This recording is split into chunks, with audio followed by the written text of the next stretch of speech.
Selanjutnya saya serahkan waktunya kepada Ibu Dian. Silakan Ibu Dian.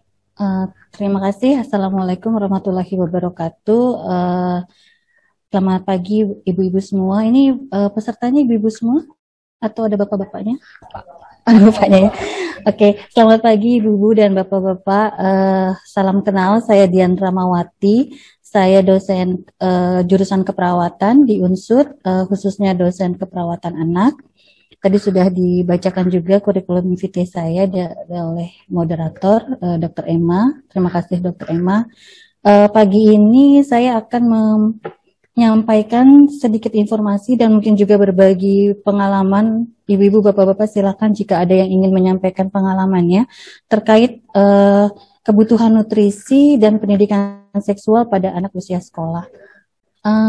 Untuk PowerPoint-nya kita mulai saja ya Bapak-bapak, Ibu-ibu untuk presentasi saya hari ini.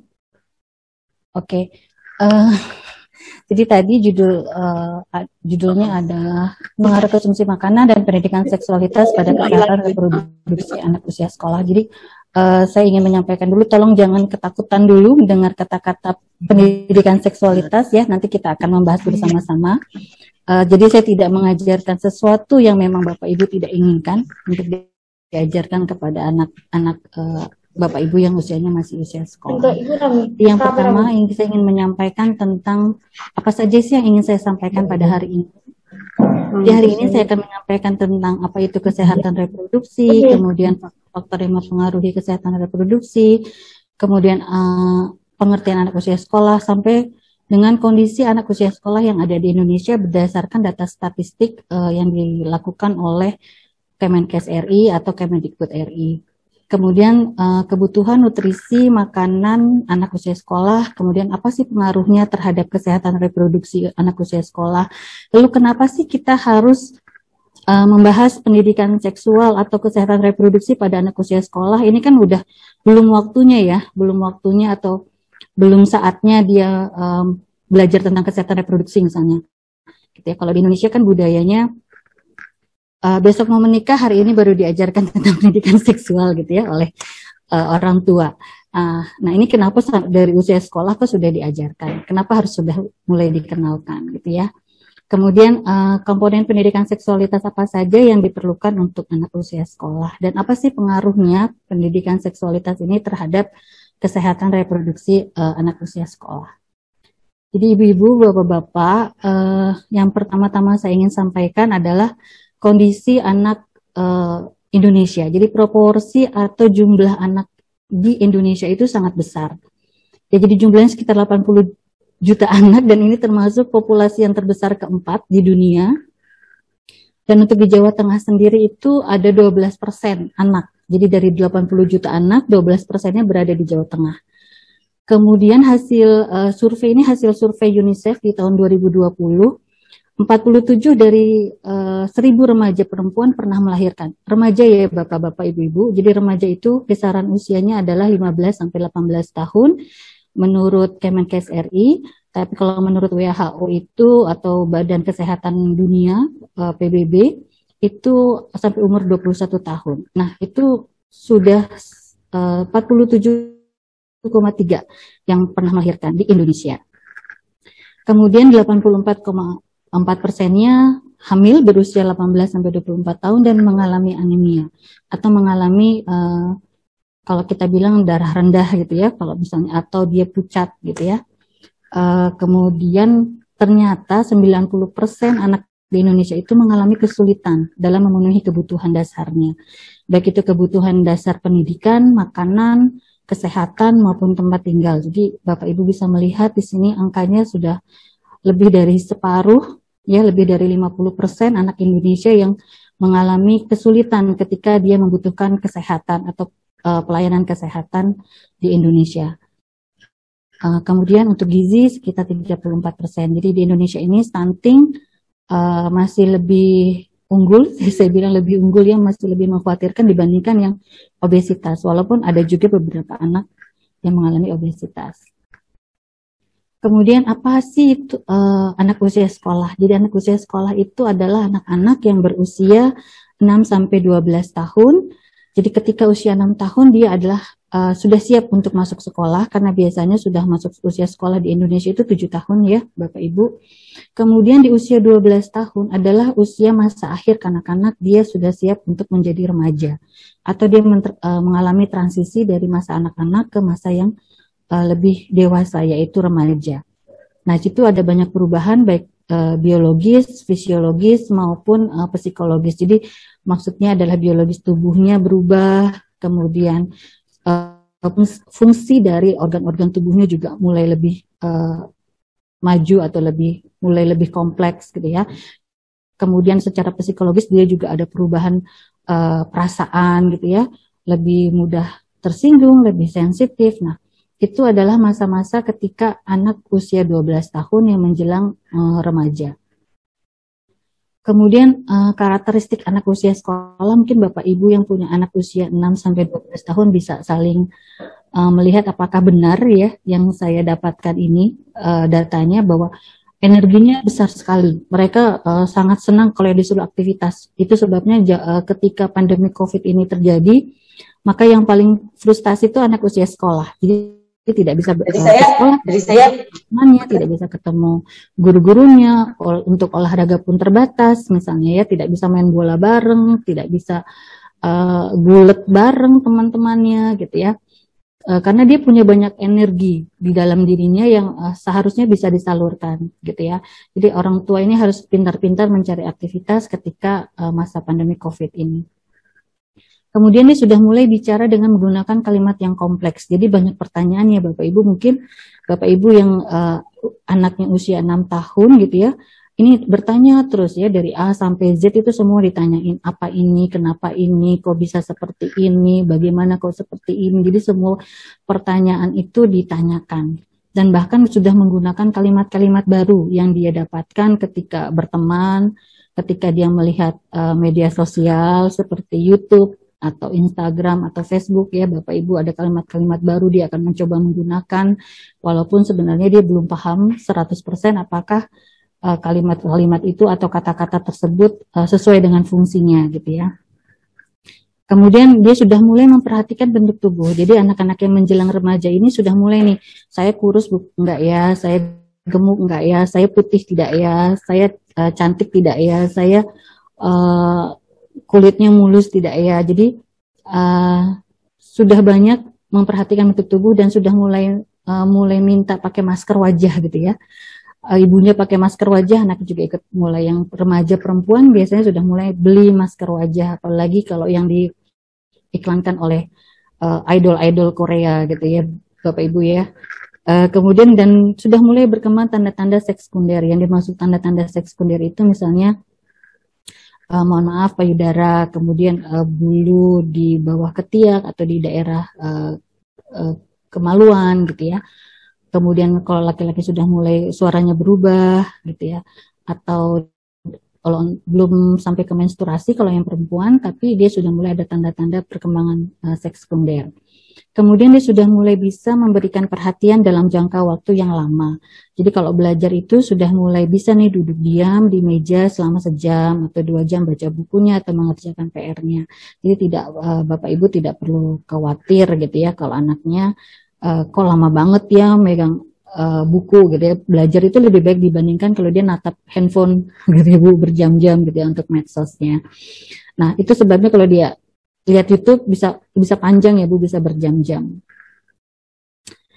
Kemudian ada beberapa masalah yang terjadi pada anak usia sekolah. Salah satunya adalah masalah gizi atau nutrisi. Jadi berdasarkan data Riskesdas atau riset kesehatan dasar yang di tahun 2018, 26% anak usia sekolah itu mengalami anemia, kemudian tubuhnya kurus sekitar 9,2%, kemudian postur tubuhnya pendek gitu ya, 23,6%, dan gemuk itu hanya sekitar 10,8%. Sebenarnya ada satu lagi datanya yaitu obesitas gitu ya. Tapi jumlah presentasenya sekitar 9%.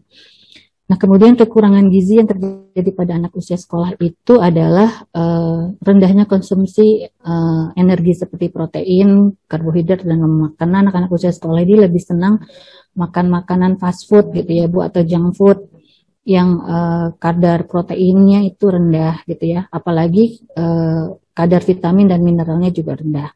Kemudian kurang aktivitas fisik, terutama pada masa pandemi ini.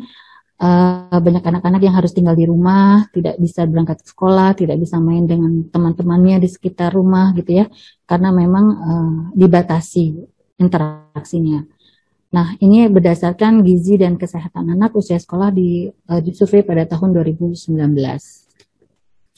Kemudian ini adalah daftar kebutuhan nutrisi harian untuk anak dan remaja. Jadi Bapak Ibu bisa membaca, ada lemak. Jadi minimal itu katanya untuk seseorang anak nanti dia bisa menstruasi secara teratur, maka dia harus mempunyai cadangan lemak sekitar minimal 20% dari total berat badan dia. Jadi tolong Bapak Ibu dilihat anak-anaknya ini yang usia sekolah apakah mengalami, apakah postur tubuhnya sudah ideal, maksudnya itu berat badannya sesuai dengan usianya atau berlebihan atau kurang gitu ya. Kemudian ada kebutuhan vitamin, mulai dari vitamin A, vitamin C gitu ya, kemudian sampai vitamin E. Jadi yang penting itu vitamin A, C, E ini Bapak-bapak, Ibu-ibu, vitamin A, vitamin C, dan vitamin E. Kemudian asam folat juga. Nah, ternyata anak usia sekolah dan remaja itu sudah mulai perhatikan untuk kebutuhan nutrisi hariannya, terutama untuk vitamin, asam folat, zat besi, kalsium ya, dan selenium. Ini ternyata berpengaruh terhadap kesehatan reproduksinya nanti ketika dia siap untuk melahirkan atau hamil atau punya anak gitu ya. Jadi kesehatan ibu hamil nanti juga akan dipengaruhi oleh kesehatan pada saat dia remaja. Dan kesehatan remaja dipengaruhi ketika dia berusia sekolah gitu ya, sebelum jadi remaja. Jadi ini Bapak-bapak, Ibu-ibu bisa membaca bahwa ada beberapa komponen nutrisi yang diperlukan untuk anak usia sekolah agar kesehatan reproduksinya semakin baik atau tetap sehat sampai nanti dia usia yang matang untuk hamil atau melahirkan. Jadi ada vitamin A, vitamin A, C, E tadi, asam folat, B12, zat besi, kalsium, seng, dan selenium. Nah, zat-zat ini bisa terkandung dalam makanan sehari-hari. Nanti kita lihat setelah saya membahas tentang kesehatan reproduksi. Kenapa dari nutrisi kok loncat ke reproduksi? Karena tadi memang saya membahas nutrisinya yang berhubungan dengan kesehatan reproduksi. Jadi apa itu kesehatan reproduksi? Kalau menurut WHO adalah suatu keadaan yang sejahtera baik fisik, mental maupun sosial, yang bukan hanya sekedar bebas dari penyakit atau kecacatan gitu ya, atau disabilitas yang hubungannya dengan sistem reproduksi. Tapi adalah kesehatan yang secara menyeluruh gitu ya. Jadi bukan hanya bebas dari penyakit, tapi juga secara sosial dia mampu misalnya berinteraksi, kemudian dia tidak mengalami isolasi sosial atau tidak mengalami ada stigma-stigma sosial di masyarakat gitu ya.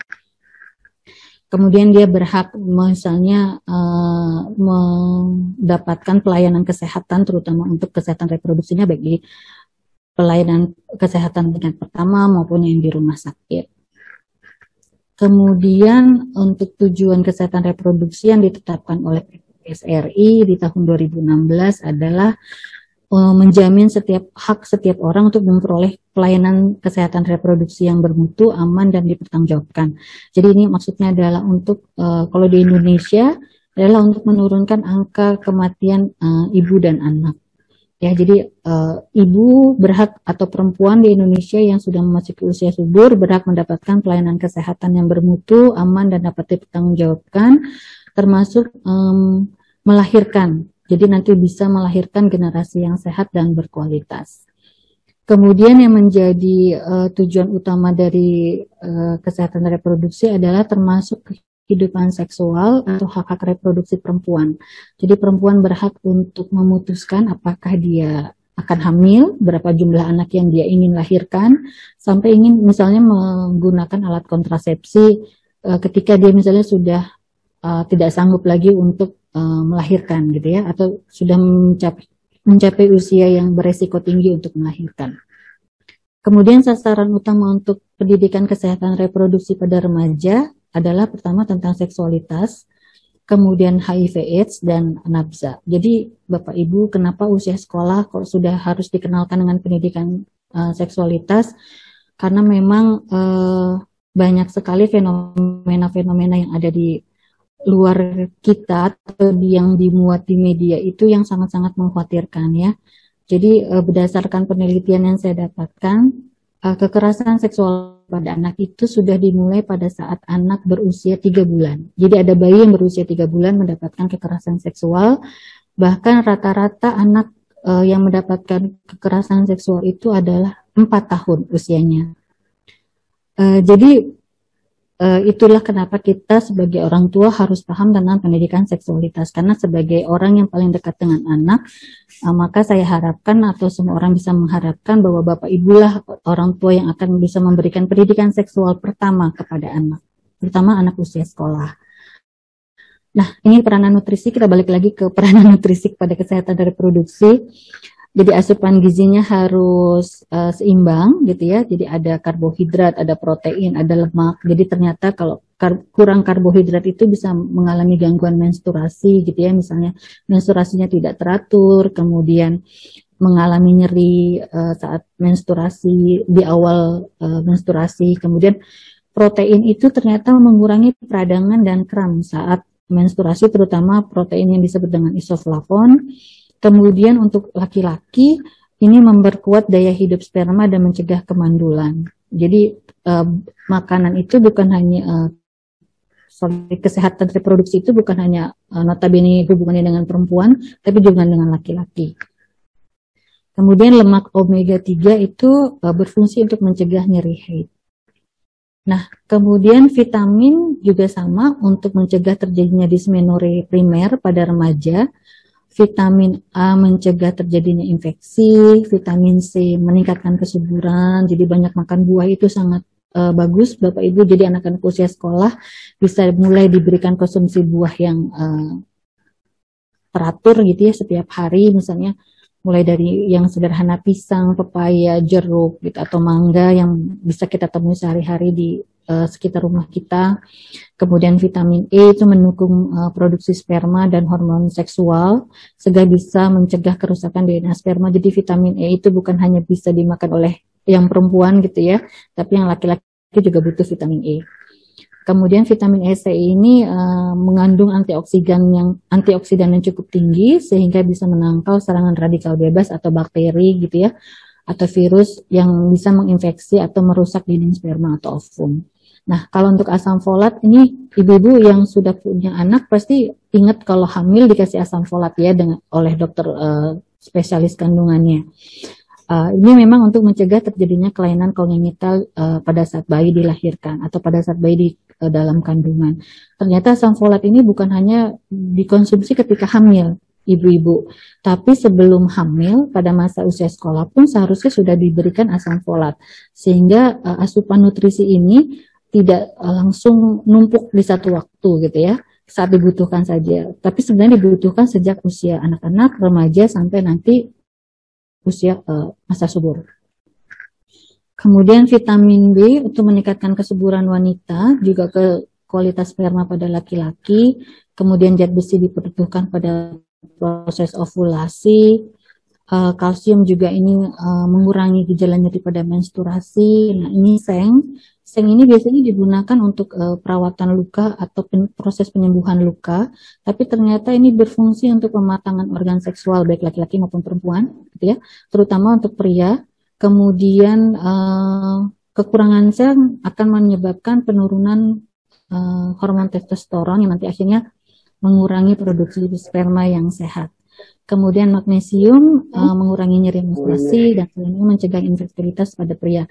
Jadi tadi yang saya bacakan dari awal, peranan nutrisi ternyata sepertinya lebih banyak untuk pria ya. Jadi harap diingat bahwa yang namanya kesehatan reproduksi itu bukan semata-mata kewajibannya perempuan, tapi juga kewajibannya para laki-laki ini, ya, bapak-bapak atau remaja pria. Kemudian ini sumber nutrisi hariannya tadi yang di awal saya sebutkan ada karbohidrat sampai selenium, ini bisa ditemukan di makanan sehari-hari. Karbohidrat beras, gandum, umbi-umbian, kemudian protein mungkin Bapak Ibu sudah paham, ikan, daging gitu ya, telur, kacang, kemanginya. Daun kemangi ini ternyata tinggi kadar argininnya. Jadi protein, bagian dari protein esensial yang disebut dengan arginin. Kemangi ini tadi untuk kesehatan sperma. Jadi dibutuhkan untuk kesehatan sperma ya, argininnya. Kemudian ada lemak itu bisa ditemukan di ikan tuna atau salmon. Kemudian vitamin A, C, E ada di buah-buahan, ada di umbi-umbian atau di biji-bijian ya. Kemudian asam folat di sayuran berwarna hijau tua seperti bayam, kangkung. Kemudian buahnya ada stroberi. Kalau misalnya Bapak Ibu bisa, sekarang sudah banyak sereal yang dijual di supermarket misalnya, atau daging susu gitu ya, atau buah alpukat. Vitamin B, kemudian bisa Bapak Ibu baca tadi ada di pisang, wortel, jadi tidak perlu makanan yang mahal, tapi yang bisa kita temui sehari-hari di lingkungan kita atau bahkan bisa ditanam di halaman rumah gitu ya. Pisang, wortel itu kan bisa ditanam di halaman rumah gitu ya. Mungkin ada Bapak Ibu juga yang sekalian memelihara ayam gitu ya. Sekarang trennya kan semua serba organik, jadi ditanam sendiri, dikonsumsi sendiri gitu ya. Jadi bebas dengan zat-zat kimia atau zat-zat yang yang tidak kurang baik untuk kesehatan. Kemudian ada kalsium, ada seng, dan magnesium ini ternyata ada di tahu, tempe gitu ya, ada di jagung manis atau di kacang mete, kacang almond. Di kacang mete ketemunya ketika lebaran gitu ya. Kemarin kalau lebaran menyediakan kacang mete ini adalah sumber dari magnesium, kemudian selenium dari daging merah, hati atau makanan laut. Nah, kemudian kita beranjak ke pendidikan seksualitas pada anak usia sekolah. Tadi yang saya jelaskan alasannya kenapa harus dimulai sejak dini, karena memang yang pertama adalah anak harus dipersiapkan mulai dari sejak dini sebelum dia memasuki masa remaja atau masa pubertas. Kemudian nanti sampai dia beranjak ke masa aktif reproduksi atau masa subur ketika dia menikah, hamil, dan mempunyai anak. Jadi definisi pendidikan seksual ini adalah pengajaran secara fisik, kognitif, emosional, atau sosial yang interaktif terkait dengan topik-topik yang berkaitan dengan seksualitas. Kemudian pendidikan seksualitas itu bukan berarti mengajarkan tentang hubungan seksual. Jadi ketika saya bicara pendidikan seksualitas, bukan berarti saya sedang mengajarkan bagaimana berhubungan seksual pada anak, apalagi anak usia sekolah. Tidak ya, Bapak Ibu. Jadi pendidikan seksualitas itu mengajarkan organ-organ reproduksi, bagaimana cara menjaga kebersihan organ-organ reproduksi, kemudian mewaspadai tindakan-tindakan yang mengarah kepada perilaku seksualitas yang tidak diinginkan misalnya gitu ya. Nah, itu bagian-bagian dari pendidikan seksualitas untuk anak dan remaja. Kemudian pendidikan seksualitas ini juga membantu anak dan remaja melewati masa transisi, masa turbulen dia yang hormonnya semua berubah, kemudian perilakunya juga sedikit berubah, ada perubahan emosional, ada tuntutan dari kelompok teman sebaya misalnya. Nah, dengan diberikan pendidikan seksual melalui oleh orang tua, maka anak akan mendapatkan pemahaman tentang kenapa sih kok dia merasa lebih sensitif gitu ya, kenapa sih kok dia misalnya payudaranya nyeri ketika menstruasi gitu, kenapa sih dia harus membersihkan organ-organ reproduksinya dia gitu ya. Jadi itu penting. Nah, pentingnya komunikasi dalam keluarga sehingga nanti anak mendapatkan kepercayaan diri dan merasa aman dengan dirinya dan lingkungan sekitarnya. Nah, itu sebenarnya tujuan dari pendidikan seksualitas. Jadi bukan sekedar mengajarkan hubungan seksual. Jadi tidak ada di dalam dalam pendidikan seksualitas itu mengajarkan bagaimana cara melakukan hubungan seksual seperti layaknya pasangan yang menikah. Jadi tidak seperti itu ya, Bapak Ibu.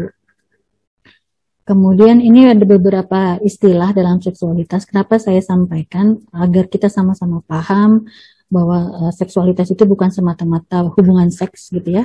Jadi kalau dalam bahasa Inggris, seks itu artinya jenis kelamin gitu ya.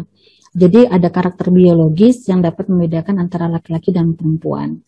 Jadi seks itu artinya jenis kelamin, walaupun di beberapa negara memang WHO juga mengakui istilah seks itu digunakan untuk hubungan seksualitas. Kemudian ada kesehatan reproduksi atau kesehatan seksualitas adalah kondisi fisik, emosional, dan mental yang tadi yang sejahtera dengan seksualitas. Tidak semata-mata hubungan seksual, tapi ada juga kondisi fisik, emosi, dan mentalnya. Kalau dia semua dilakukan terpaksa, misalnya mohon maaf terjadi kekerasan seksual pada anak usia sekolah misalnya, jadi mungkin Bapak Ibu sudah yang menggunakan medsos atau media sosial lebih paham. Ada beberapa kasus yang melibatkan anak usia sekolah, misalnya diperkosa gitu ya, atau di trafficking gitu ya, dijual untuk menjadi PSK. Nah, itu yang sangat memprihatinkan. Kemudian seksualitas itu adalah pusat dari manusia, menjadi seorang manusia. Jadi bukan hanya tentang jenis kelamin, bukan hanya tentang gender, bukan cuma sekedar orientasi seksual atau bagaimana sistem reproduksi, tapi juga merupakan pengalaman yang dan diekspresikan dalam pikiran, kemudian ada hasrat, ada kepercayaan, ada perilaku, ada nilai-nilai, kebiasaan. Nah, seksualitas ini juga dipengaruhi oleh interaksi psikologis, sosial, dan ekonomi, dan dipengaruhi juga dengan sistem politik, budaya, atau histori di suatu negara tersebut, atau bahkan agama dan spiritual. Jadi kalau di Indonesia, seksualitas itu benar seperti ini, dipengaruhi oleh banyak faktor. Jadi penelitian saya tentang apa saja sih yang mempengaruhi pendidikan seksual pada anak dengan disabilitas. Jadi ada agama gitu ya, agama yang dianut oleh orang tua atau agama yang dianut oleh anak itu sendiri. Kemudian ada sistem politik. Sistem politik itu nanti akan mempengaruhi kurikulum pendidikan di sekolah, mempengaruhi juga pelayanan kesehatan reproduksi yang ada disediakan di rumah sakit. Kemudian ada budaya. Budaya pendidikan seksual di Indonesia itu, kalau pengalaman saya pribadi, saya diberikan pendidikan seksual itu oleh orang tua saya secara tidak langsung sehari sebelum saya menikah. Dan ketika saya tanya ke teman-teman saya, yang lain juga sama. Saya tanyakan ke guru-guru di SLB juga sama. Mereka baru tahu tentang, bahkan ada yang tidak diajarkan sama sekali, katanya belajar sambil jalan gitu ya. Jadi belajar sambil jalan aja anaknya 2, Bu, gitu. Jadi salah satu responden saya itu mengatakan seperti itu. Jadi memang tidak pernah atau mungkin sangat jarang diberikan secara formal di sekolah atau secara informal oleh orang tua di rumah. Jadi dibiarkan mencari sendiri seperti apa sih pendidikan seksualitas yang dibutuhkan oleh anak. Nah, berikutnya ada hak reproduksi atau hak seksualitas. Jadi setiap orang, setiap manusia mempunyai hak dasar yang sama, yaitu dilindungi dan dihargai tanpa diskriminasi, baik dia laki-laki maupun perempuan, baik dia mempunyai disabilitas atau tidak. Mau dia anak-anak, mau remaja atau orang dewasa. Jadi semua mempunyai hak reproduksi atau hak seksualitas yang sama. Kemudian ini ada beberapa hak seksualitas. Jadi ada kesetaraan tanpa diskriminasi, bebas dari hukuman. Kemudian hak privasi. Jadi untuk misalnya membicarakan tentang pendidikan seksual dengan anak juga harus dalam lingkungan yang private gitu ya, di rumah, di dalam kamar. Dengan misalnya kalau anak laki-laki dengan ayahnya, kalau anak perempuan dengan ibunya, misalnya demikian.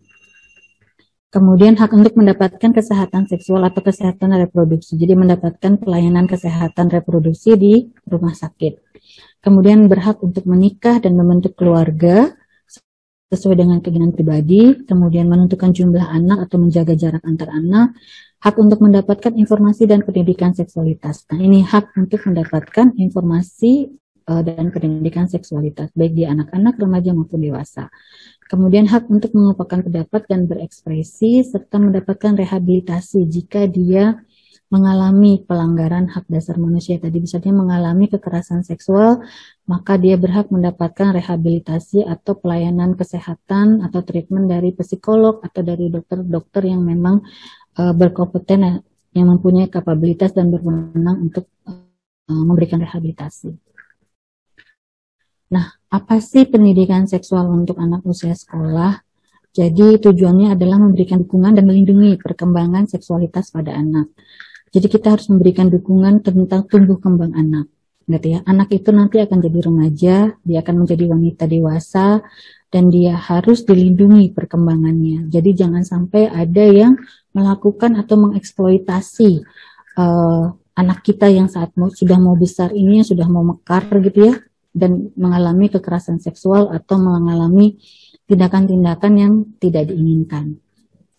Nah, ini caranya adalah dengan membekali anak tentang informasi tentang masalah seksualitas secara pribadi dan bertanggung jawab terhadap diri mereka sendiri dan orang lain. Kenapa bertanggung jawab? Padahal usianya masih 6 tahun, tapi kan nanti dia menjelang remaja, Bapak Ibu. Jadi 6-12 tahun itu dia sudah bisa diajarkan di usia 10 tahun bagaimana dia bertanggung jawab terhadap dirinya sendiri dan orang lain. Jadi jangan dia melakukan hal-hal yang bisa menyakiti orang lain secara seksualitas misalnya. Nah, ini perannya. Jadi ternyata kalau berdasarkan penelitian WHO dan beberapa lembaga di Eropa, pendidikan seksualitas di dalam lingkungan yang aman, yang diberikan dalam lingkungan yang aman, akan mendukung dampak atau mendukung perkembangan positif pada kesehatan anak dan remaja. Jadi anak harus didukung, kemudian disertai dengan kemudahan akses ke pelayanan kesehatan. Nah, beberapa penelitian di negara Eropa itu mendapatkan bahwa memberikan pendidikan seksualitas sejak dini itu ternyata mengurangi angka kejadian kehamilan saat remaja dan mengurangi angka kejadian aborsi oleh remaja. Kemudian menurunkan angka penularan penyakit menular seksual, terutama pada kelompok usia 15-24 tahun. Juga menurunkan angka infeksi HIV pada kelompok usia yang sama, bahkan menurunkan kejadian kekerasan seksual. Jadi anak-anak yang misalnya ada remaja laki-laki atau remaja perempuan yang memang dia bermaksud untuk melakukan kekerasan seksual, dengan diberikan pendidikan seksualitas ini dia masih paham. Oh, dia kalau melakukan hal itu berarti nanti dia bisa misalnya menyakiti temannya atau berdampak negatif terhadap temannya, atau dia bahkan bisa dihukum pidana gitu ya. Jadi anak-anak atau remaja akan menjadi lebih aware atau lebih waspada terhadap kekerasan seksual. Kemudian menurunkan kejadian homofobia atau ketakutan pada orang-orang yang menyukai sesama jenis. Jadi kalau di luar negeri, Bapak Ibu, ketakutan terhadap orang-orang yang menyukai sesama jenis ini sampai ke kekerasan fisik ya. Jadi ada yang dipukulin, ada yang dibully gitu. Jadi itu sebabnya ketika di Eropa, hal ini juga ternyata menurunkan kejadian kekerasan terhadap orang-orang yang menyukai sesama jenis. Kemudian di Indonesia sendiri, kejadian kekerasan pada anak di Indonesia itu terjadi selama 2020, ini meningkat semasa pandemi ya Bapak Ibu. Kekerasan pada anak meningkat hampir 60%, jadi jumlah kasusnya 4.116, dan diantaranya 2.556-nya adalah kekerasan seksual, kemudian 346 anak mengalami penelantaran. Ya, jadi ada 3.296 anak perempuan yang menjadi korban kekerasan selama tahun 2020, dan ada 1.319 anak laki-laki yang menjadi korban. Ini sangat memprihatinkan terus terang, karena semasa pandemi anak tidak bisa keluar rumah, orang tua stres, masalah ekonomi, masalah pekerjaan, akhirnya menjadi pelampiasan orang tua adalah anak yang mengalami kekerasan. Kemudian kekerasan seksual yang terjadi pada anak di Indonesia itu 15%-nya dilakukan oleh pasangan, kemudian oleh keluarga sendiri, dewasa yang dikenal. Nah, ini yang tinggi sekitar 70% lebih dilakukan oleh jadi anak bisa menjadi pelaku kekerasan seksual atau menjadi kekerasan seksual. Ini manfaat pendidikan seksualitas pada anak, jadi berdampak peningkatan kepercayaan diri, kemampuan berkomunikasi, kemudian mengenali tanda-tanda perilaku yang mengarah pada kekerasan seksual. Dan setelah diberikan pendidikan seksual, maka terjadi perubahan perilaku yang lebih positif, termasuk misalnya melakukan komunikasi antara orang tua dan anak. Kemudian mencegah menurunkan angka kehamilan, HIV, dan penyakit menular seksual. Nah, ini kalau Bapak Ibu mau membaca tentang kekerasan seksual yang terjadi pada anak yang telah dimuat di media Indonesia, ya, jadi 55% adalah tindakan pemerkosaan, 92%-nya ada pelaku dewasa, ya. Kemudian rata-rata anak yang mengalami adalah usia 14 tahun. Ya. Kemudian ini adalah data yang oleh FIB Unsud ya pada tahun 2020 yang terjadi kekerasan seksual terjadi di ranah kampus. Ternyata 62%-nya tidak bersedia melapor. Ini sudah usia mahasiswa ya Bapak Ibu. Tapi 62%-nya masih tidak bersedia melapor. Apalagi kalau korbannya anak-anak. Jadi akan lebih tidak mau melapor lagi, takut, malu gitu ya. Nah ini topik-topik pendidikan seksual yang bisa diberikan pada anak. Ada anatomi fisiologi organ reproduksi, kemudian hubungan dan komunikasi, bagaimana tubuhnya dia, kemudian kesehatan pribadi dan bagaimana cara mengekspresikan perasaan suka misalnya atau perasaan tertarik dengan lawan jenis atau dengan teman sebayanya. Nah ini bisa dilihat ada ini adalah kurikulum konsep dasar kesehatan sekolah yang dibuat oleh Kemenkes RI. Pada masa pubertas itu ada perubahan fisik, ada perubahan psikososial, ada perubahan sosial. Grooming itu sunat, ya hitan. Kemudian menstruasi, mimpi basah, kalau pada anak laki-laki, dan perkembangan psikologis atau perkembangan jiwa. Nah, ini pendidikan kesehatannya yang disusun oleh Kemenkes RI, ada masalah konsepsi atau kehamilan, penyakit menular seksual dan HIV/AIDS, tentang gender dan kekerasan, penggunaan zat adiktif atau peran teknologi informasi dan komunikasi. Mungkin ini Bapak Ibu yang perlu waspadai penggunaan teknologi informasi dan komunikasi yang terjadi pada anak usia sekolah. Jadi perlu dibatasi dan perlu diawasi ketika anak mengakses media sosial maupun live platform lainnya seperti YouTube atau Instagram atau TikTok ya Bapak Ibu ya. Nah caranya bagaimana? Jadi kalau orang tua tidak mempunyai pengetahuan tentang pendidikan seksualitas bisa datang ke tenaga kesehatan, maka tenaga kesehatan menjelaskan nanti orang tua yang akan memberikan pendidikan seksual itu kepada anak usia sekolah. Karena mungkin orang tua yang lebih dekat dan lebih tahu bagaimana cara menyampaikannya. Kemudian diskusinya bisa mulai dari organ tubuh, ya organ-organ reproduksi nanti sampai ke masalah seksualitas misalnya penyakit menular seksual atau HIV atau kekerasan seksual. Kemudian konsultasinya juga harus berlangsung di ruang yang privat gitu ya, yang pribadi, jadi tidak semua orang bisa dengar. Jadi cukup antara bapak ibu dengan anak-anak saja. Nah ini ada beberapa pesan untuk orang tua ketika memberikan pendidikan seksual pada anak. Jadi perhatikan dulu usia anak, perkembangannya sampai mana, informasi apa yang dia bisa cerna, kata-katanya bagaimana gitu ya. Kemudian kalau bisa jangan nunggu sampai anak bertanya, tapi kemudian usahakan jujur gitu ya. Kemudian kalau pada anak usia sekolah maka pengenalan pada organ-organ tubuh, kemudian fungsinya dan bagaimana cara menjaga kebersihannya. Kemudian pastikan, jadi berikan anak kepastian atau kepercayaan bahwa anak bisa menceritakan apapun kepada orang tua. Gitu ya. Jadi Bapak Ibu ini juga jangan sibuk dengan gadget saja gitu ya, tapi juga bisa mendengarkan keluhan-keluhan atau cerita-cerita anak ketika dia pulang sekolah. Kemudian bacalah referensi atau sumber-sumber informasi tentang seksualitas. Jadi nanti Bapak Ibu bisa memilih dan memilah mana yang mau diberikan kepada anak, kapan mau diberikan kepada anak, dan bagaimana caranya. Nah, ini adalah contoh-contoh poster yang sudah dibuat untuk memberikan pendidikan seksual pada anak. Jadi Bapak Ibu bisa lihat di internet, bisa cari di internet. Ini sudah banyak kalau Bapak Ibu googling gitu ya. Kemudian ini juga ada pendidikan fitrahnya seperti apa untuk seksualitas itu masa 0 sampai 6 tahun, 7 sampai 10 tahun, masa akil balik gitu ya, 11 sampai 14 tahun. Jadi anak memang sudah dipersiapkan sebelum dia mengalami pubertas. Kalau untuk perempuan mengalami menstruasi, kalau laki-laki mungkin mengalami mimpi basah. Mungkin kalau perempuan lebih mudah kelihatan, menstruasi itu kan kelihatan, tapi kalau mimpi basah itu belum tentu juga anak paham apa itu mimpi basah dan belum tentu juga dia mau cerita kepada orang tua. Nah itu harus ada komunikasi, harus ada pendekatan dengan anak. Nah ini cara memberikan pendidikan seksual pada anak yang misalnya untuk mencegah terjadinya kekerasan seksual pada anak.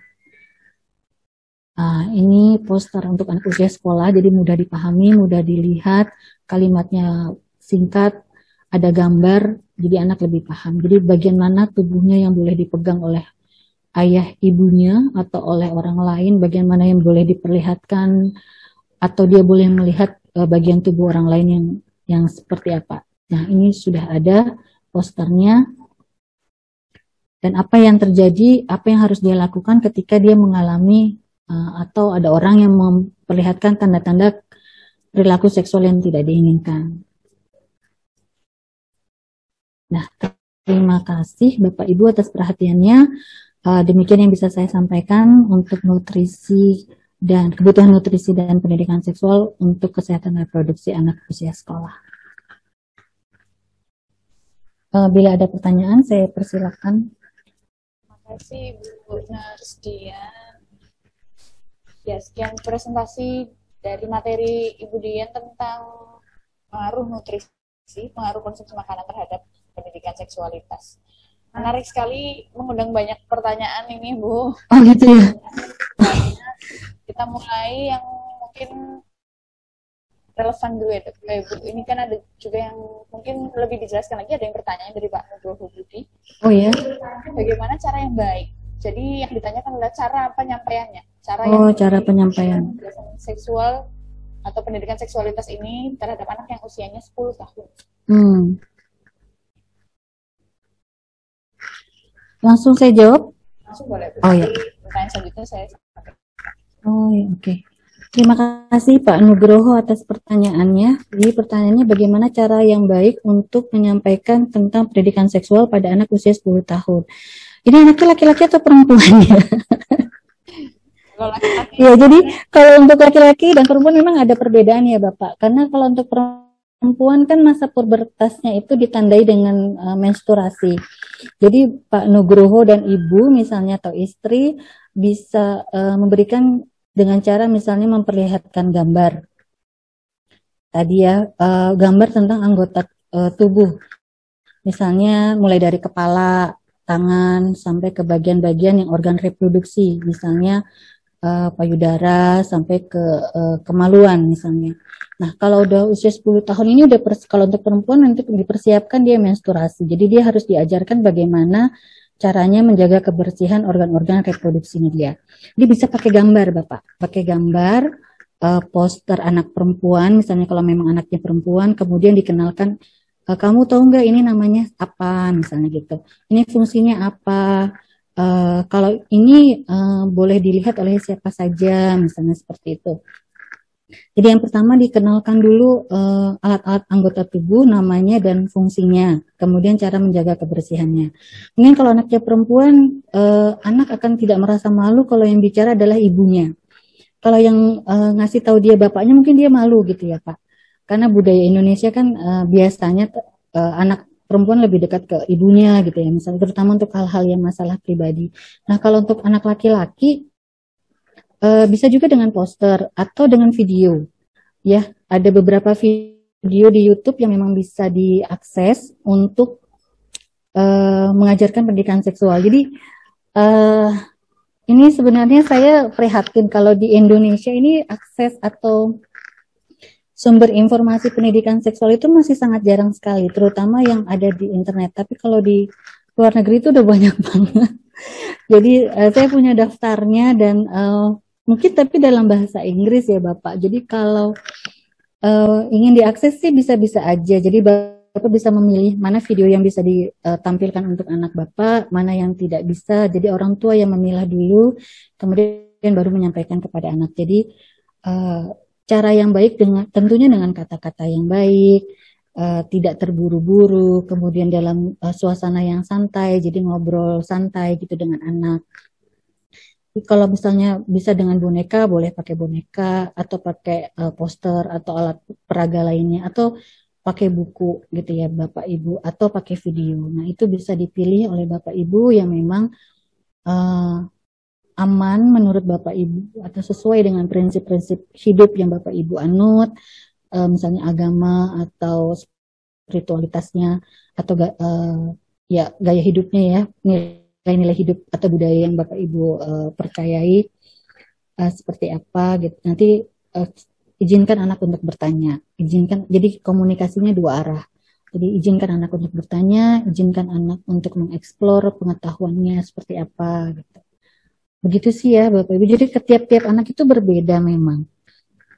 Ada yang malu-malu, ada yang ekspresif gitu ya. Jadi Bapak Ibu yang paling tahu kepribadian anak-anaknya seperti apa. Ya, mungkin itu yang bisa saya sampaikan. Silakan dicoba. Memang pasti ada, mungkin bapaknya juga malu-malu atau ibunya juga malu-malu ketika menyampaikan pendidikan seksual ini. Oke. Begitu Bapak Nugroho dan juga peserta yang lain. Jadi memang cara penyampaiannya mungkin tergantung juga tiap usianya ya Bu ya. Usia mempengaruhi bagaimana cara mengajarkannya. Nah, tadi kalau yang untuk usia 10 tahun ini bisa perlihatkan gambar, pilihkan video, tapi tetap harus disaring dulu oleh orang tua.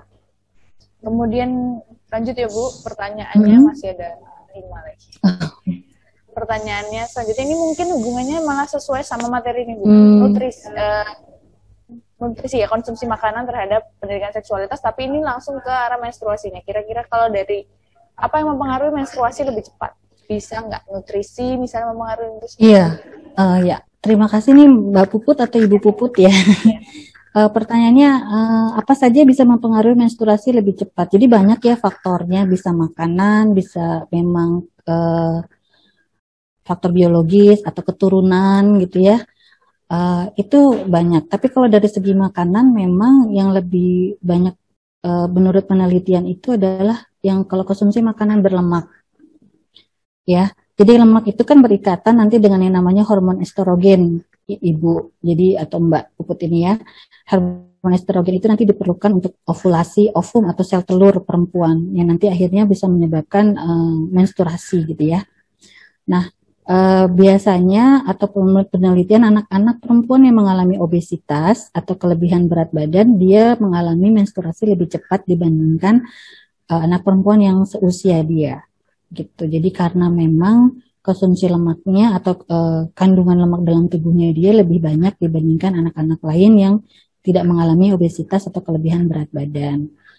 Karena tadi dibutuhkan minimal 20% kandungan lemak di dalam tubuh untuk bisa mengalami menstruasi secara teratur.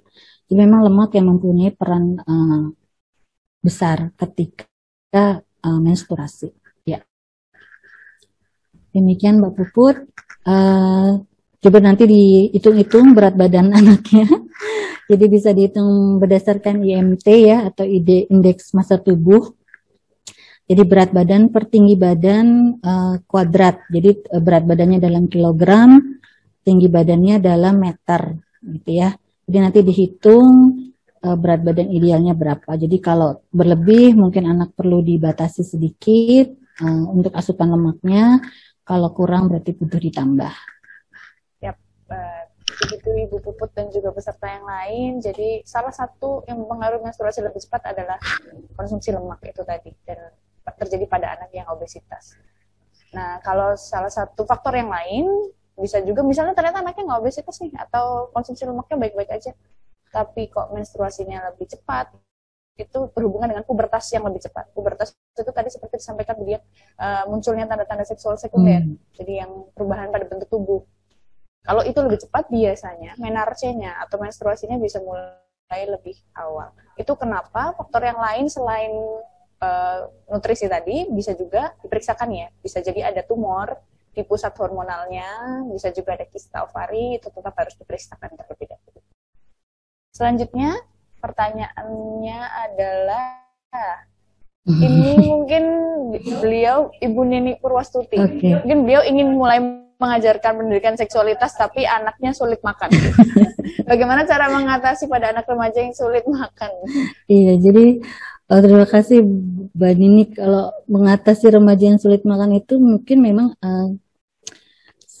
secara usia atau kebutuhan nutrisi anak usia sekolah itu dia menurun dibandingkan kebutuhan nutrisi ketika dia masa balita. Jadi walaupun dia aktivitasnya banyak, tapi dia asupan makannya juga menurun gitu ya. Nah ini bisa sampai remaja. Remaja itu biasanya karena dia aktivitasnya lebih banyak. Nah, untuk nutrisi mungkin saya memang tidak terlalu paham tentang misalnya biasanya memang anak itu mengalami penurunan konsumsi makan pada saat usia sekolah sampai dengan remaja. Kalau misalnya memang dia mengalami sulit makan, ini yang sebenarnya menjadi keprihatinan karena remaja-remaja ini lebih sering jajan di luar, ya. Mungkin dia sulit makan di rumah, tapi dia jajan di luarnya sudah banyak, gitu ya. Sudah makan fast foodnya gitu ya, seperti yang KFC, kemudian minuman-minuman yang minuman milenial sekarang ini kan mengandung susu ya Bu ya. Jadi ada yang misalnya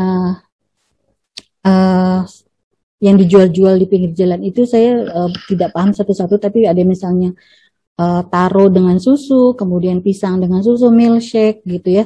Itu semua campurannya susu. Kemudian ada juga yang alpukat ditambah susu misalnya. Nah, itu sudah banyak itu asupan nutrisinya. Jadi ketika di rumah dia mungkin jadi sulit makan, tidak memakan makanan yang disediakan oleh orang tua, tapi di luar dia jajan. Dia jajannya lebih banyak, dia sudah kenyang di luar, jadi ketika di rumah dia tidak mau makan lagi. Caranya sebenarnya ditanya, di luar tadi udah makan apa? Sudah jajan apa saja? Kemudian mungkin ini ekstrim ya, dikurangi uang jajannya gitu ya. Jadi dia nggak bisa mengonsumsi jajanan-jajanan yang di luar.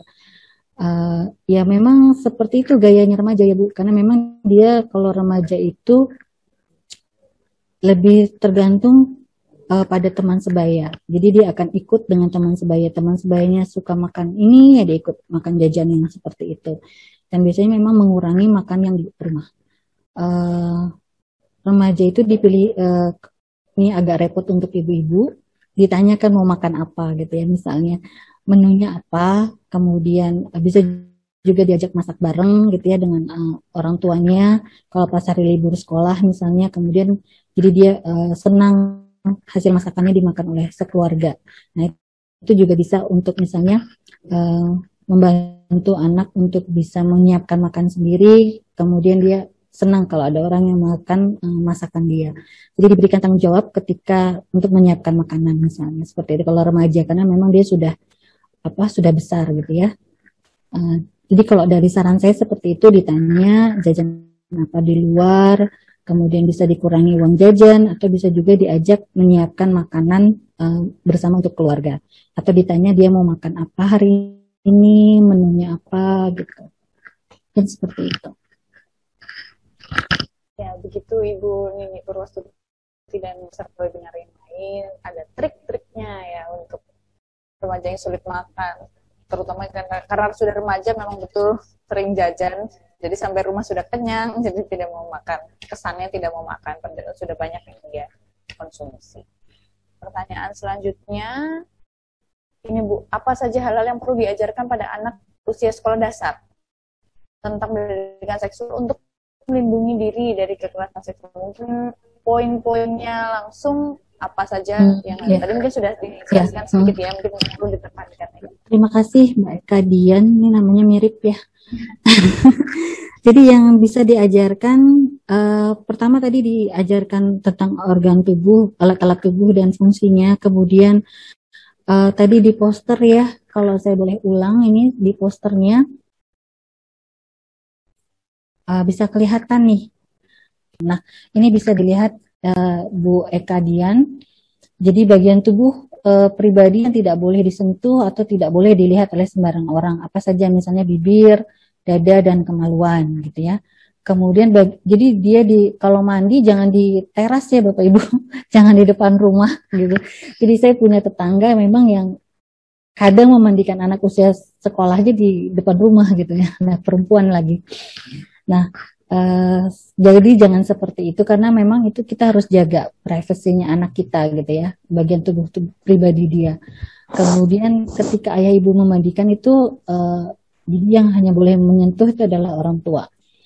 Kemudian katakan tidak ketika ada orang yang ingin menyentuh bagian yang tadi tiga ini, mulut, dada, atau kemaluan, apalagi orang-orang yang tidak dikenal gitu ya.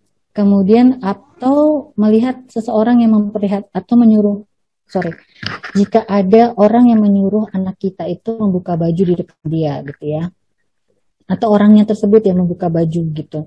Nah, itu harus diajarkan. Bisa pakai poster ini Bapak Ibu ya, Bu Dian Eka nih bisa poster ini bisa di-download dari Google ya.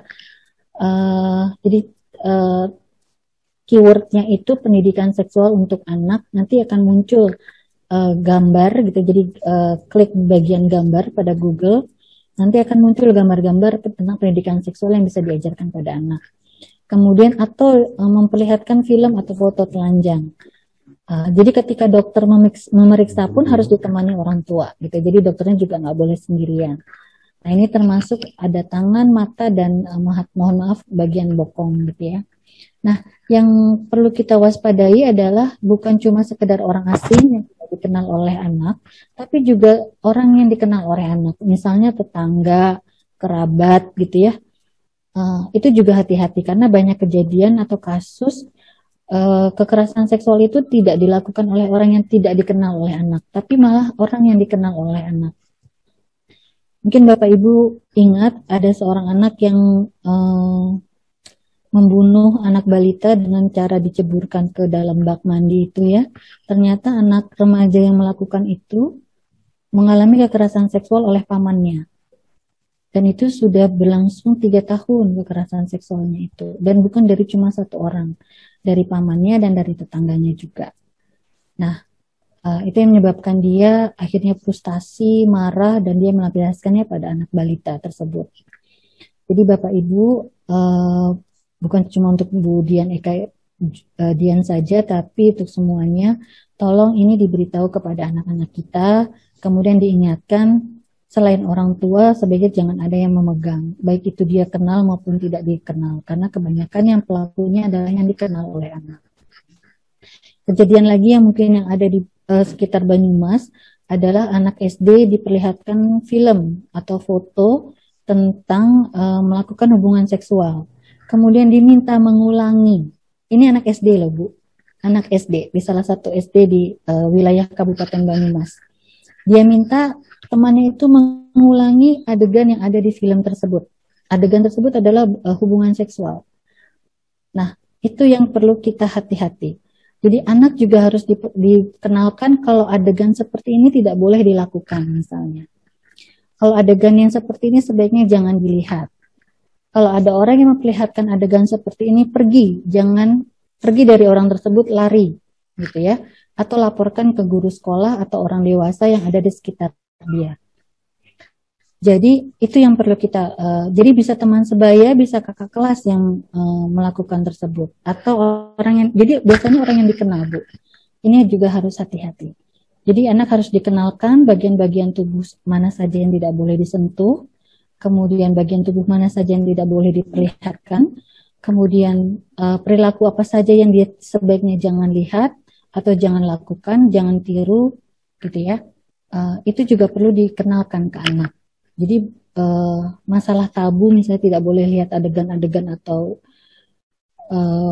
kebiasaan atau hubungan seksual, sebaiknya malah diperkenalkan oleh orang tua. Jadi anak tahu kalau ini sebaiknya tidak boleh dilakukan, tidak boleh ditiru, tidak boleh dilihat. Gitu. Kadang anak tidak paham itu lagi ngapain sih gitu ya.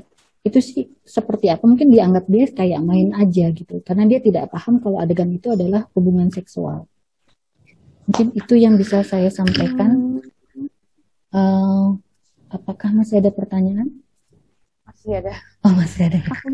Ini kemudian dari Ibu Dewi, apakah ada pengaruhnya perkembangan seksual anak ketika orang tuanya, khususnya ibunya, itu suka berpakaian yang sesukanya atau seadanya dengan pemikiran ibunya adalah anaknya masih kecil, nggak apa-apa, cuma di rumah aja dan dengan keluarga sendiri gitu. Oh, jadi pertanyaannya adalah apakah anak ada pengaruhnya terhadap pendidikan seksual anak kalau ibunya sendiri suka menunjukkan bagiannya gitu. Padahal di rumah gitu ya Bu. Jadi perlu diingat untuk anak-anak itu adalah mereka meniru orang dewasa yang ada di sekitar dia. Jadi anak-anak itu bukan berarti dia ada inspirasi kemudian dilakukan sendiri gitu ya. Jadi ketika anak itu mengatakan sesuatu, itu dia pernah dengar, dia pernah lihat orang dewasa di sekitar dia itu melakukan atau mengatakan hal tersebut. Jadi itu yang perlu diingat. Anak-anak itu meniru, terutama anak balita. Balita meniru, anak usia sekolah meniru. Kalau orang dewasa melakukan dan itu tidak apa-apa, berarti boleh, gitu ya. Jadi Bapak Ibu yang kalau memang ingin menggunakan pakaian yang nyaman di rumah, maka harus diberikan pengertian kepada anak. Misalnya ini hanya di rumah saja, ketika keluar maka diperhatikan pakai aja yang menutup bagian tadi ya Bu, dada kemaluan, sehingga nanti tidak ada orang yang iseng gitu ya melakukan perilaku yang mengarah ke seksualitas. Jadi jika Bapak Ibu ingin menggunakan atau memakai pakaian yang santai di rumah, tapi disertakan pengertian bahwa ini pakaiannya hanya di dalam rumah, tapi kalau keluar maka harus ada pakaian yang lain gitu ya, yang lebih menutup bagian tubuh sehingga nanti tidak berbahaya untuk anak. Ya, gitu ya. Jadi memang balita pasti meniru ya, karena bisa melihat, dia belajarnya dengan cara melihat. Jadi dia bisa meniru. Yang penting edukasi kita sampaikan kepada anak-anak. Pertanyaan terakhir untuk Ibu Dian, bagaimana cara kita mendeteksi sebagai orang tua untuk mengetahui bahwa anak kita memiliki jiwa seks lebih cepat? Misalnya ya. Pertanyaannya bagus nih ya Bu. Bagaimana cara mendeteksi kalau anak hormon seksualitasnya atau hormon reproduksinya berkembang lebih cepat dibandingkan anak seusianya gitu ya. Nah tadi Bu ngobrol sejak anak usia sekolah sebelum masa pubertas itu sudah mulai dijalin komunikasi dengan anak. Lebih sering cerita, lebih sering. Jadi anak bisa cerita apa saja sama ibunya. Misalnya anak laki-laki nih, dia mengalami mimpi basah. Kalau anaknya nggak paham, dia kalau anaknya dekat sama orang tua, dia pasti bilang, tadi pagi kok, tadi malam kok, coba nanti dulu celanaku basah ya gitu misalnya. Nah, yang pertama adalah komunikasi. Jadi bagaimana ibu mengenali apakah anak sudah mengalami pubertas atau belum? Caranya adalah berkomunikasi, bercerita, atau memeriksa. Nah, ada orang tua yang punya kebiasaan ketika sampai anak usia sekolah itu dia masih memandikan anaknya. Kenapa? Sekaligus untuk memeriksa apakah ada tanda-tanda pubertas seks kedua tadi yang muncul, gitu ya, tanda-tanda pubertasnya sudah mulai muncul, kemudian ada tidak kelainan gitu ya, misalnya pada organ kemaluannya, pada organ reproduksi yang lain gitu. Nah, itu sekaligus memeriksa keadaan atau kondisi tubuh anak kita. Atau menjelang tidur diajak cerita, tadi di sekolah ngapain aja deh, ketemu siapa aja, terus kalau pagi atau tadi malam mimpinya apa gitu ya. Jadi itu caranya adalah berkomunikasi.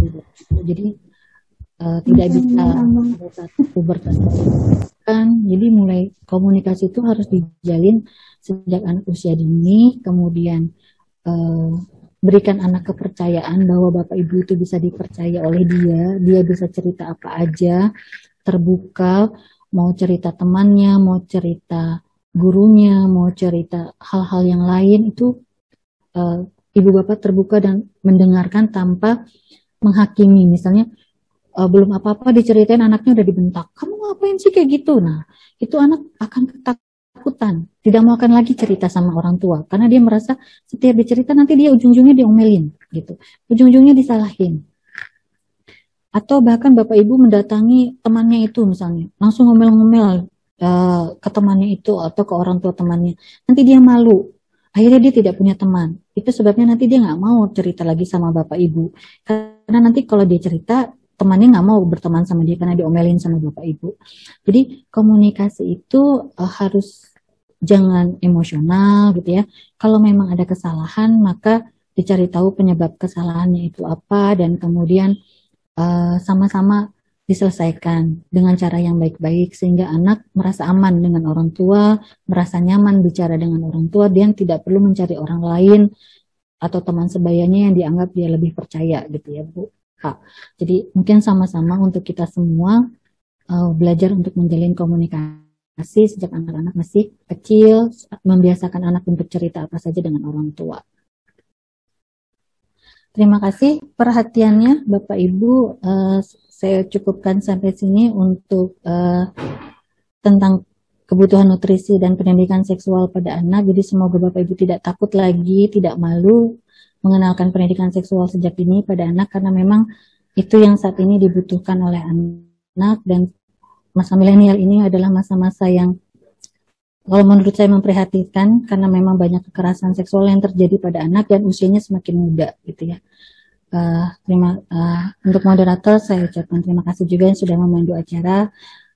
Saya tutup. Wassalamualaikum warahmatullahi wabarakatuh. Selamat siang semuanya. Ya, terima kasih Bu Dian atas informasinya, semuanya segala sharingnya. Kemudian ini di kolom chat juga ada pertanyaan, tapi untuk Dr. Dian. Mohon maaf karena Dr. Dian sudah ada kepentingan dengan pasien, jadi saya wakilkan ya. Yang tanya kepada Dr. Dian itu adalah tentang apakah ada resiko jangka panjang terhadap bayi yang diberikan MPASI sebelum 6 bulan karena indikasi, misal pada usia balita tidak terjadi sesuatu. Jadi kesimpulan pertanyaannya adalah kan ada tuh balita bayi di bawah 6 bulan yang disarankan untuk melakukan MPASI dini, misalnya di usia 4 bulan sudah disuruh makan karena indikasi berat badan tidak naik. Apakah akan ada efek sampingnya saat dia sudah besar nanti? Apakah ada resiko penyakit jantung dan lain-lain? Jadi jawaban Dr. Dian adalah tidak ada resiko jangka panjang terhadap pemberian MPASI dini. Jadi kalau memang dokternya sudah memberikan saran untuk boleh makan di usia 4 bulan karena indikasinya berat badan tidak naik dan sudah siap makan dan yang lain-lain yang harus diperiksakan terlebih dahulu, maka tidak ada resiko penyakit jantung seperti yang ditanyakan atau resiko yang lain di kehidupan mendatang. Yang penting sesuai aturan makan dan makanannya dalam menu lengkap. Yang penting juga adalah naik teksturnya tetap bertahap dengan konsistensi dari cair ke bubur saring ke makanan lunak dan kemudian baru ke makanan-makanan dewasa. Yang berpengaruh menurut Dr. Dian adalah justru jika overfeeding ASI. Terlalu banyak pemberian ASI. Yang penting juga adalah pemantauan chart gizinya. Dengan kurva yang meningkat tajam itu bikin bahaya. Jadi maksudnya adalah kalau pemberian makannya itu sesuai aturan makan, harusnya chart gizi anak tidak akan terlalu naik tajam atau turun, atau landai juga tidak boleh. Jadi yang bahaya adalah jika pemberian makan MPASI itu MPASI dini atau bahkan MPASI biasa pun, kalau nutrisinya terlalu banyak dan chart gizinya naik terlalu tajam, itu baru bisa ada resiko di kehidupan mendatang, resiko obesitas, resiko yang lain. Jadi selama sesuai aturan makan dan menunya sesuai, yaitu menu lengkap, tidak berlebihan, chart gizinya tidak pernah naik secara tajam, insya Allah tidak ada resiko yang sudah disebutkan tadi. Demikian webinar kali ini. Terima kasih banyak atas antusiasmenya dari teman-teman peserta semua. Semua mengikuti dengan baik dari awal sampai akhir. Materi-materi presentasi yang tadi disampaikan oleh Dr. Dian dan juga Ibu Nurse Dian sudah saya post di kolom chat, bisa di-download. Kemudian untuk teman-teman peserta yang kemarin belum mengisi link absensi, bisa mengisi link absensi juga sudah ada di kolom chat, ada linknya. Untuk sertifikat nanti akan dikirimkan ke email, kalau tidak salah ke email masing-masing berupa soft file ya, tidak ada hard file-nya, tidak diprintkan. Untuk SKP juga akan disesuaikan dengan organisasi profesi masing-masing. Sekian dari kami, semoga semuanya bermanfaat. Terima kasih atas segala perhatiannya. Kami tunggu kritik dan sarannya.